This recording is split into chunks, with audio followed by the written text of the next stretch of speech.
Caleb Monroe was 40 years old when his wife's boyfriend stood in the middle of his own driveway, rolled his shoulders like he was warming up for a title fight, and told him, "You don't want problems with me." Caleb looked at him for a long second.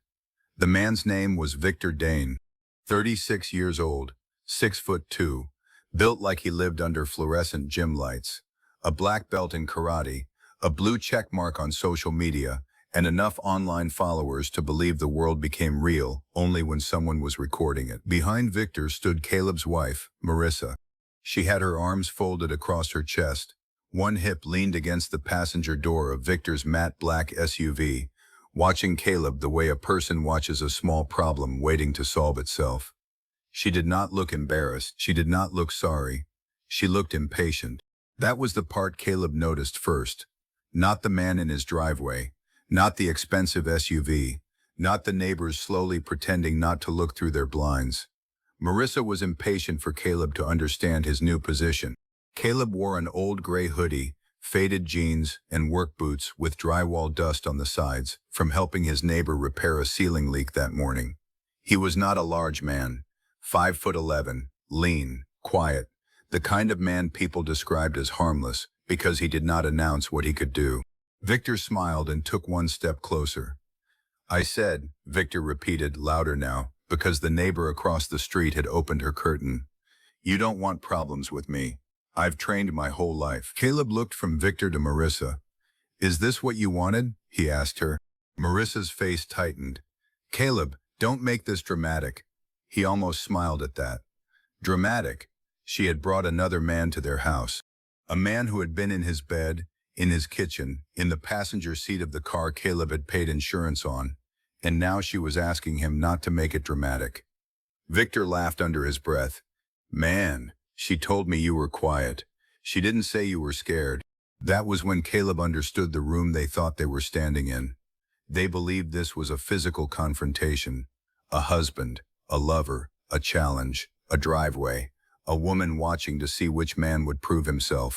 But Caleb had not survived 20 years around men trained for violence by confusing pride with strategy.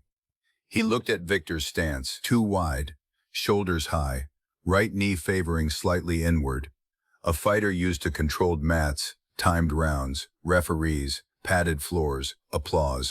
Then Caleb looked at Marissa again, and he said nothing. Not because he had nothing to say, because silence had always been the safest place to keep power until it was time to use it. Before we go further, comment where you're watching from, because this story gets worse before it gets better. And if somebody ever tried to disrespect you in your own home, tell me honestly in the comments what you would have done. The morning had started at 4:50, like most of Caleb's mornings. Not because he had to wake up early anymore, because his body had never fully left the schedule. He sat at the small kitchen table with black coffee in a plain white mug and listened to the old house breathe. The refrigerator clicked. The heater pushed air through the vents. Outside, the first birds had not started yet. That hour belonged to him. It had belonged to him for years. Before Marissa woke. Before emails. Before clients. Before the city got loud. Caleb Monroe owned a small security consulting company that most people thought meant cameras, access badges, maybe alarm systems for warehouses. That was what Marissa told people. "My husband does security stuff," she would say at dinners, with that small flat laugh she had developed sometime around year 7. "He's very serious about locks." Her friends laughed. Caleb never corrected her, because the truth was complicated, and the truth belonged to rooms Marissa had never cared enough to enter. He had spent 12 years in special operations training environments, not as a man who kicked down doors for movie cameras, not as the loud version people imagined. He had been an instructor, a builder of systems, a man brought in to teach men who already knew how to fight, how to stay alive when fighting was the wrong answer.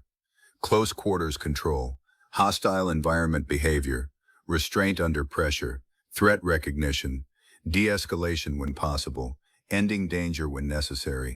He had trained Navy SEAL teams, federal task force units, and private contractors whose names did not appear on brochures.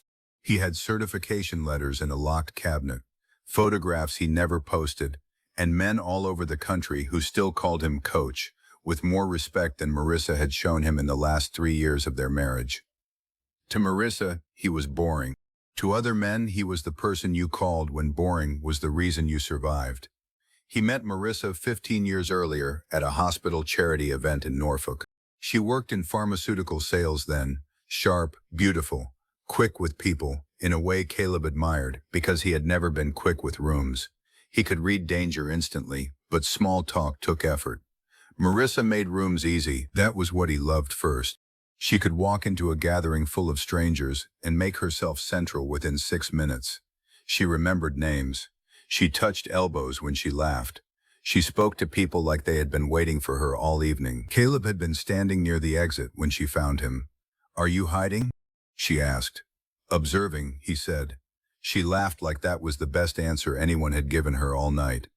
For the first years, she seemed to love the quiet in him. She called him steady, safe, grounded. She said his calm made her feel like nothing terrible could happen as long as he was nearby. Then the calm became ordinary. Then ordinary became small. Then small became something she wanted to escape. The first sign came on a Thursday in March.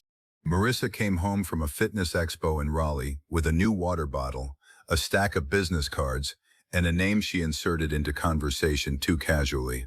Victor Dane. "He's doing amazing things with discipline training," she said, unpacking samples on the kitchen counter. "Really inspiring story. Built himself from nothing." Caleb nodded. "What does he do?" "He owns a martial arts studio. But it's more than that. It's mindset, confidence, personal power." Caleb drank his coffee. Personal power was usually the phrase people used when they wanted strangers to pay monthly for advice they could have gotten free from consequences. He did not say that. Marissa was excited. He remembered when she used to speak that way about him.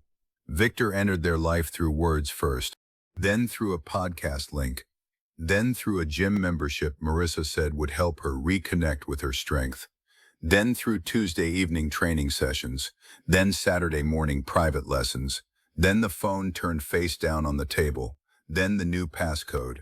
Caleb noticed everything. He did not confront immediately. People who are hiding something often reveal more when they believe they are succeeding. He opened a folder on his laptop and named it House. Not Marissa, not divorce, House. Because that was what he intended to protect. He pulled bank statements first. There were monthly transfers from their joint account to Dane Performance Academy. At first, $250, then $600, then 2 charges of $1,500 labeled Private Development Package. He saved the records. He checked credit card statements. Hotels, 1 in Raleigh, 2 in Charlotte, 1 in Asheville. On a weekend Marissa had told him she was at a women's leadership retreat. He saved those too. He checked the home camera logs, not the bedroom, not private places, nothing illegal and nothing ugly, just exterior motion, driveway activity, timestamps. Victor's SUV had been there 9 times when Caleb was out of town. Then 14, then 22. By the time Victor stood in Caleb's driveway, Caleb had counted 37 visits. 37 times another man had crossed the property line of a house Caleb had bought before marriage, renovated with his own hands, and placed years earlier into a family trust on advice from a man who had taught him that love and paperwork were not enemies. They were both protection when done correctly. The trust had been created by Caleb's grandfather, Elijah Monroe, a retired shipyard supervisor who believed in 3 things: clean tools, written agreements, and not letting temporary emotion touch permanent assets. Elijah had been gone 6 years. Caleb still heard him whenever life got loud.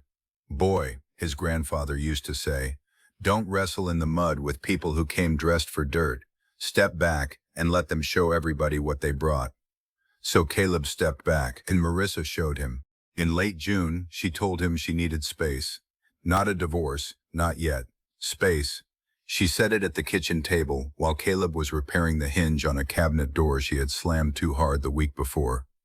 "I feel like I can't breathe in this marriage," she said. Caleb looked at her.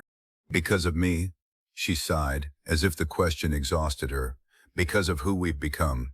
People who are leaving often say we when they mean I." Caleb set the screwdriver down.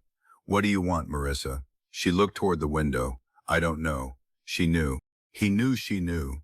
But he let her keep the lie because sometimes a person needs to carry a lie long enough for it to become evidence. That night, Caleb called Nathan Price. Nathan had served 24 years, retired with knees that hurt when it rained, and now ran a discreet investigative and compliance firm that people hired when they needed the truth organized legally. He and Caleb had known each other since a training rotation in Virginia Beach, where Nathan had watched Caleb take a room full of aggressive men and make them listen without raising his voice once. Nathan answered on the second ring. "Tell me," Caleb told him, not emotionally, chronologically. Nathan listened for 9 minutes. Then he said, "Do you want ugly or clean?" "Clean." "Then we document, we don't react." "I know. I'm saying it because you're human." Caleb looked through the kitchen window at the dark reflection of his own face. "I'm aware."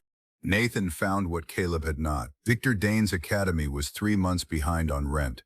His black belt was real, but his business was fragile. He had 2 unpaid civil judgments, one from a former business partner and one from a landlord. His online persona was strong. His financial structure was weak. More importantly, he had done this before. There was a woman in Greensboro, recently divorced, sold her townhouse, invested in Victor's expansion program, lost $42,000, and never recovered it. There was another in Durham, married when she met him, separated within 6 months. Her husband filed a civil complaint after joint funds were transferred into Victor's studio account disguised as wellness coaching. The complaint settled quietly. Victor understood women in transition. He understood attention. He understood how to stand near a dissatisfied wife and make ordinary loyalty look like weakness. Nathan sent the summary at 11:42 on a Sunday night. Caleb read it once, then again. Then he closed the laptop and sat in the quiet. He did not feel rage. Rage was too easy. He felt disappointment. That was heavier. Marissa had not chosen a stronger man. She had chosen a louder one. If you're still here, comment the word calm below, because from this point on, Caleb's calm is exactly what saves him. Most men would have exploded. Caleb started building a file. The driveway confrontation happened 4 months later. It was a Friday afternoon. The sky was low and gray. Rain had threatened all day, but never arrived. Caleb came home earlier than expected because a client meeting had canceled, and he found Victor's SUV parked half across the curb, like a man who believed other people's streets adjusted around him. Caleb parked behind it. He sat in the truck for 10 seconds, no more. 10 was enough to decide. He got out and walked to the front door. It opened before he reached it. Marissa came out first, wearing workout clothes and the expression of someone caught but determined to act offended before anyone could accuse her. Victor followed. That was when the driveway became a stage. Victor pointed at Caleb's chest. "You need to leave for a while." Caleb looked at the finger, then at Victor's face. "You're standing in front of my house." Victor smiled. "Your house. She lives here too," Marissa said. "Caleb, don't start. I haven't started anything." Victor stepped down from the porch. "You want to test me?" The neighbor's garage door across the street stopped halfway up. Someone was watching. Caleb noticed. Victor noticed too, and liked it. He widened his stance. "I'm a black belt, man. I don't play." Caleb kept his hands relaxed at his sides. "I believe you." Victor blinked. He had expected fear or challenge, not agreement. Caleb continued. "You trained for sport. You trained for belts, students, cameras, and rules. That's fine. But you are confusing a controlled environment with control." Victor's smile faded. Marissa looked between them. "What does that mean?" Caleb did not answer her. He looked at Victor. "It means leave." Victor laughed once, but it was weaker now. "You think I'm scared of you?" "No," Caleb said. "I think you're scared of paperwork." That changed Victor's face. Only for half a second. But Caleb saw it. He took one step closer, not aggressive, just close enough that Victor lowered his chin without meaning to. "Your academy lease is behind. Your civil judgment from Wake County is active. Your former business partner is still trying to collect. The Greensboro woman's complaint was never fully sealed, and the money Marissa sent you from our joint account is documented." Victor's mouth opened slightly. Caleb's voice stayed even. You have two options.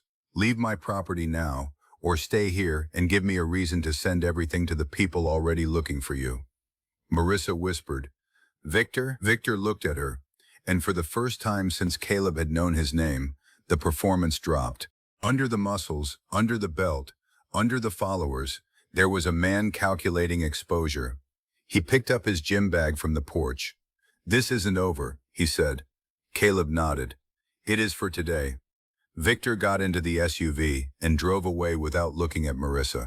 That was the first time she understood she had not brought a protector into Caleb's driveway.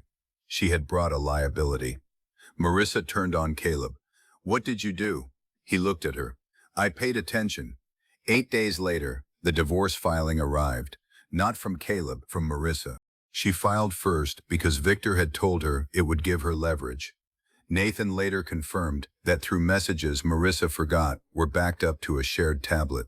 Victor had advised her to claim emotional intimidation, financial control, and instability. Caleb read the petition at his kitchen table. It described him as cold, secretive, controlling, and physically intimidating. That last phrase made him sit back, not because it frightened him, because it told him Victor had helped write it. Men like Victor always project the language they fear most. Caleb called his attorney, Helena Brooks. Helena was 58, sharp, deliberate, and had a reputation in family court for letting opposing counsel talk until they had built their own trap. She had known Caleb for years, not socially, but professionally. Her brother had trained under Caleb before deploying, and she had once told him there were two kinds of calm men in court. The ones with nothing to say, and the ones with everything organized. Caleb was the second kind. Her office was on the 10th floor of a brick building downtown. No flashy lobby, no marble, just old wood, clean windows, and bookshelves full of evidence that Helena had never needed decoration to look expensive. She reviewed the petition for 12 minutes. Then she removed her glasses. She is alleging intimidation. Yes. Has there ever been physical contact? No. Police calls? No. Threats? No. Witnesses? Only to him challenging me in my driveway. Helena looked up. Tell me there is footage. Caleb slid a flash drive across the desk. She almost smiled. Of course there is. Then he handed her the financial file. Transfers, hotel charges, studio payments, camera logs, Victor's lawsuits, the prior complaints, the trust documents, the property deed, the premarital asset records, the insurance change. The date Marissa removed Caleb as beneficiary. The messages from the shared tablet were Victor advised strategy. Helena went quiet, not surprised, focused. When she finished, she tapped the stack once. Your wife thinks she is walking into court with a story. You are walking in with architecture. Caleb nodded. My grandfather would appreciate that. What do you want? Caleb looked toward the window. The city moved below them. Cars, people, weather, life continuing without concern for anyone's heartbreak. I want my house protected. I want the money accounted for. I want this clean, and I want no public fight unless they force one. Helena leaned back. They may force one. I know. Then we will be ready. The first conference was scheduled for a Tuesday morning in November. Before that, Victor made one last mistake. He posted a video. It was filmed inside his academy, under bright lights, with heavy bags in the background and motivational music playing too loud. He stood in the center of the mat wearing a black gi, belt tied perfectly, looking into the camera as if delivering wisdom to the world. Sometimes, he said, weak men hide behind papers because they know what would happen if they stood face to face. He did not use Caleb's name. He did not need to. Marissa liked the video. That was her mistake. By the next morning, it had 38,000 views. By lunch, a former SEAL Caleb had trained 12 years earlier sent it to him with one message. Want this handled? Caleb replied, no. Then another former student sent it. Then a third. Then a man Caleb had not heard from in 5 years commented publicly on Victor's video. You should be careful who you call weak. Some men train the people you pretend to be. Victor deleted the comment. But screenshots do what screenshots do. They move. By evening, Victor had discovered Caleb Monroe was not simply a quiet husband with security cameras. He was Caleb Monroe, senior combatives instructor, consultant, and one of the names attached to training modules used by elite units that Victor had spent his online career trying to sound adjacent to. Victor's second video never came. The Tuesday conference took place in Helena Brooks's office because Marissa's attorney had requested a private setting. That alone told Caleb something. People confident in their claims usually want a courtroom. People nervous about their claims want a room. Marissa arrived wearing a navy dress and controlled anger. Her attorney, Peter Lang, was a tired-looking man in his late 40s who had clearly realized too late that his client had not told him everything. Victor did not attend. That told Caleb something too. Helena arranged the documents in 4 stacks: financial, property, conduct, reputation. She did not label them that way, but Caleb knew systems when he saw them. Peter opened first. My client is seeking temporary occupancy of the marital home, a fair division of accounts, and protection from further intimidation. Helena looked at him. Before we respond, we need to correct the factual record. She slid the first document across the table. The home is held in a Monroe family trust, established before the marriage. Mr. Monroe is the beneficiary. Mrs. Monroe has never been on the deed. She was aware of the trust structure because she signed acknowledgement documents during the refinance in 2016. Marissa looked sharply at Peter. Peter looked at Marissa. That was never a good sign for a client. Helena slid the next stack forward. Second, the joint account reflects 34,600 drasters transferred directly or indirectly into accounts associated with Victor Dane and Dane Performance Academy over 18 months. That includes private training fees, travel, hotel charges, and expenses categorized inaccurately as wellness and business development. Marissa's jaw tightened. That's not what it was. Helena nodded. Then we welcome your explanation under oath. The room went quiet. Helena placed the third file on the table. Third, the intimidation claim is contradicted by exterior camera footage showing Mr. Dane confronting Mr. Monroe at his property, stepping toward him, and referencing his martial arts background in a threatening manner. Peter closed his eyes briefly. He had not seen the footage. Caleb could tell. Marissa looked at Caleb then, not with regret, not yet, with resentment, as if the problem was not what she had done, but that he had been prepared for it. Helena continued. Fourth, Mr. Dane posted and then deleted a public video implying Mr. Monroe was weak and hiding behind paperwork. Several individuals familiar with Mr. Monroe's professional history responded before deletion.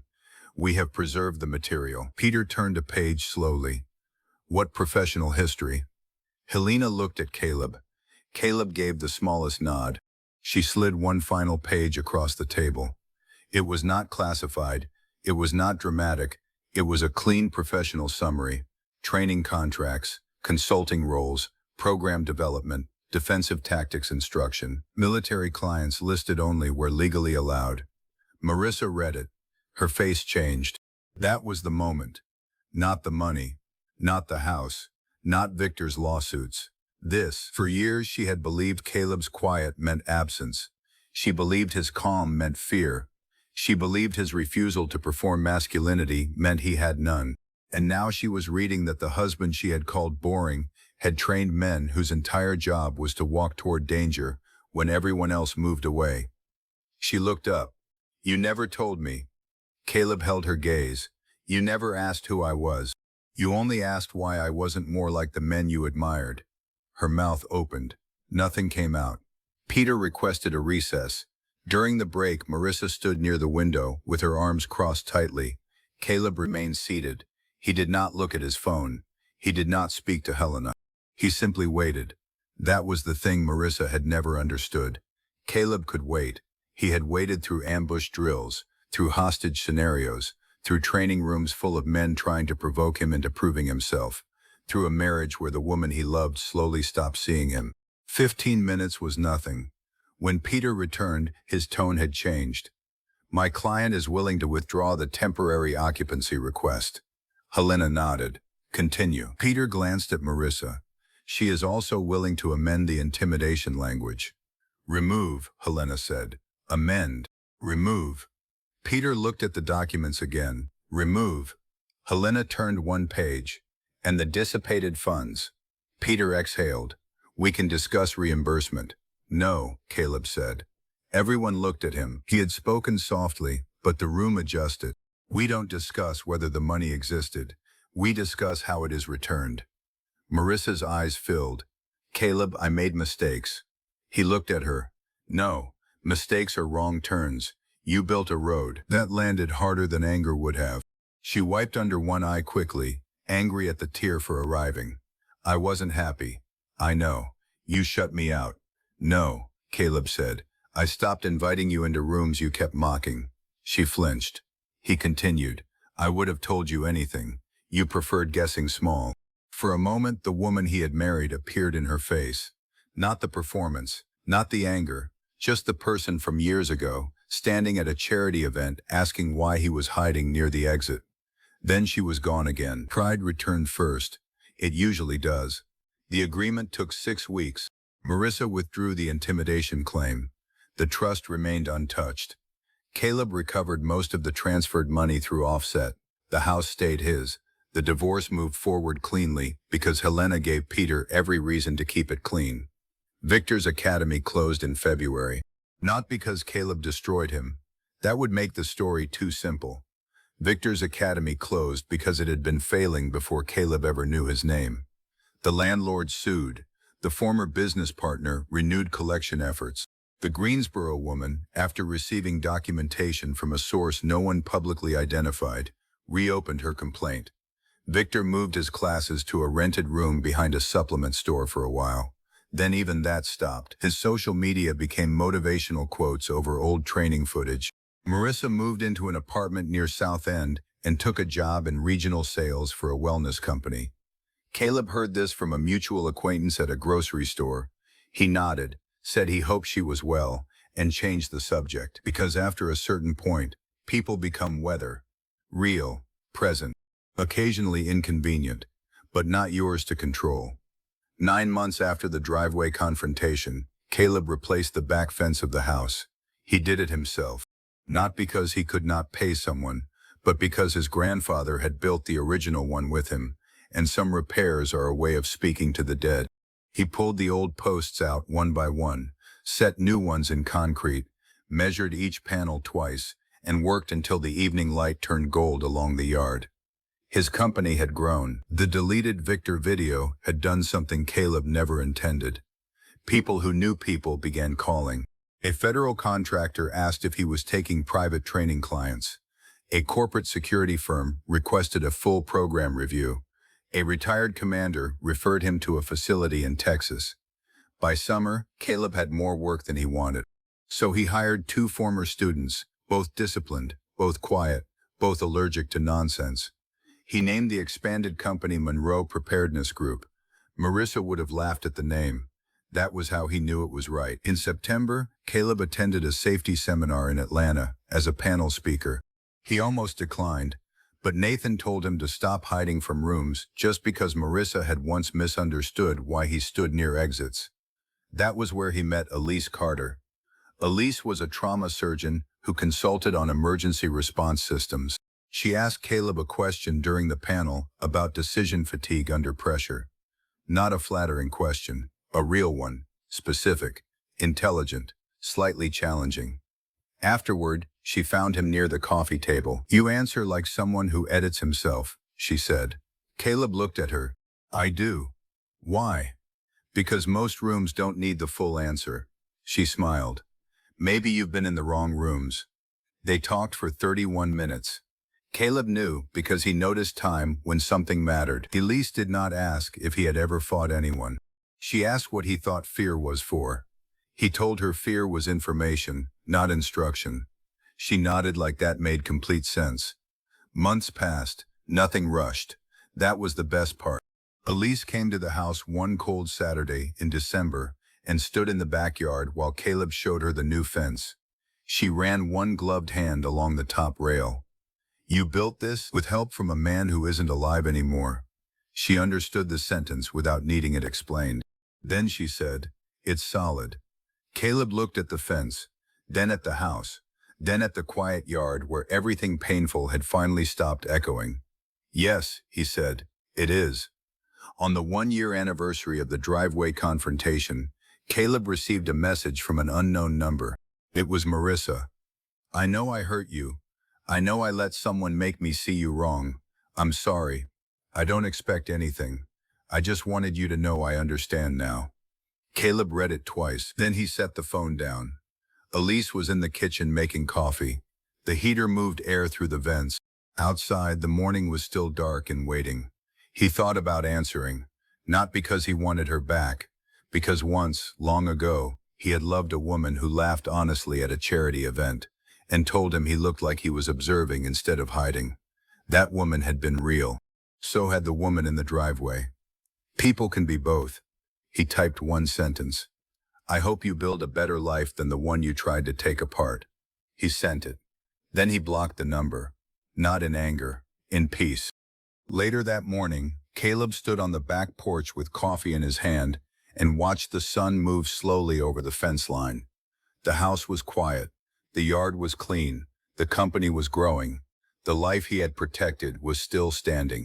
Victor had challenged him because he thought strength was noise. Marissa had left him because she thought silence was weakness. Both of them had been wrong. Caleb had trained men who could survive chaos, but the hardest lesson had not come from training rooms, military contracts, or dangerous men pretending not to be afraid. The hardest lesson had come from his own home. You cannot make someone respect what they are determined to underestimate.